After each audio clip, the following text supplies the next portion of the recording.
Hello বন্ধুরা, আজ তোমাদের সাথে নতুন একটি রেসিপি চিকেন চিজ বলে এটি আমি শেয়ার করলাম। চলো দেখে নেওয়া যাক এর জন্য আমার কী কী লাগছে।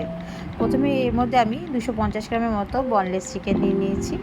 এবার একটি মিক্সার গ্রাইন্ডারের মধ্যে এই সমস্ত চিকেনগুলি দিয়ে আমি একটা স্মুথ পেস্ট বানিয়ে নেব। এবার একটা বোলের মধ্যে আমি সমস্ত মিশ্রণটিকে বের করে নিচ্ছি। তোমরা এই চিকেনটা যদি বনলেস নাও তাহলে কিন্তু খুব ভালো হবে। এছাড়াও তোমরা মিক্সার গ্রাইন্ডারে না করেও তোমরা এটা হাতে ছুরির সাহায্যে কিমাও করে নিতে পারো। আমি এখানে মিক্সার গ্রাইন্ডারে ইউজ করেছি। এবার এর মধ্যে আমি একটা ছোট পেঁয়াজ কুচিয়ে দিয়ে দিচ্ছি।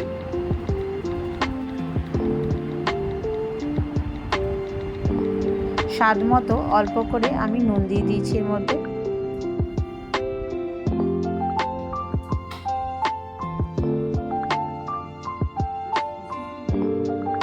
অল্প করে আমি এর মধ্যে চিলি ফ্লেক্স দিয়ে দিয়েছি।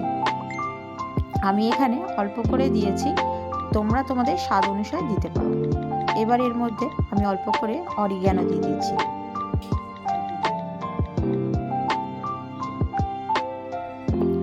অল্প করে আমি এর মধ্যে মেয়োনিজ দিয়ে দিচ্ছি। মেয়োনিজ দিলে কিন্তু এই চিকেন চিজ বলের রেসিপিটা আরও অসাধারণ লাগে খেতে, এর স্বাদটা আরও অনেকটা বাড়িয়ে দেয়। এবার আমি এর মধ্যে অল্প করে ব্রেড ক্রাম্বস দিয়ে দিচ্ছি। আমি এই ব্রেড ক্রাম্বসটি ঘরেই বানিয়েছি, তোমরা চাইলে ঘরেরও দিতে পারো, আবার বাজার থেকে কিনে এনেও দিতে পারো। এবার এই সব কটা উপকরণ দেওয়ার পর ভালো করে আমি এটা মেখে নিচ্ছি। তোমরা একটু সময় নিয়ে এটা ভালো করে মেখো, যাতে সমস্ত উপকরণগুলি একসাথে ভালো করে মিশে যায়।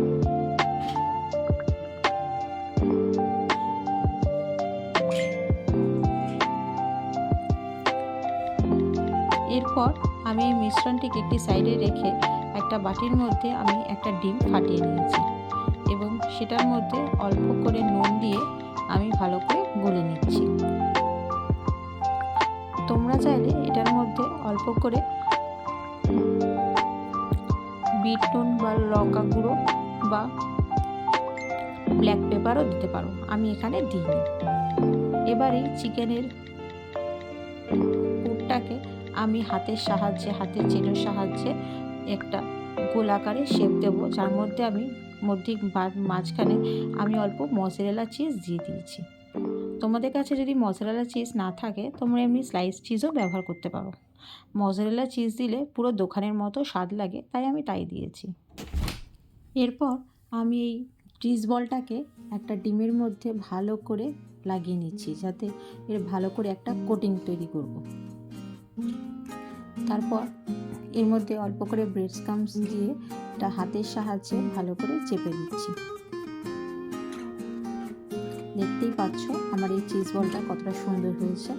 এবার এক এক করে আমি এই সেম প্রসেসে সবকটা চিজ বলকে তৈরি করে নিচ্ছি।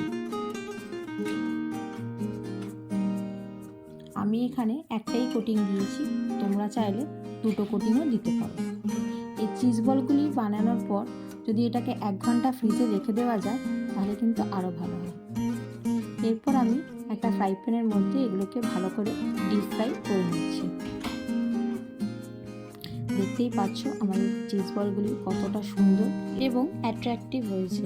আমার এই চিজ বলের রেসিপিটা যদি ভালো লেগে থাকে অবশ্যই লাইক, শেয়ার আর সাবস্ক্রাইব করতে ভুলো না। পারলে একটা কমেন্টেও জানিও যে তোমাদের কেমন লাগলো। নমস্কার।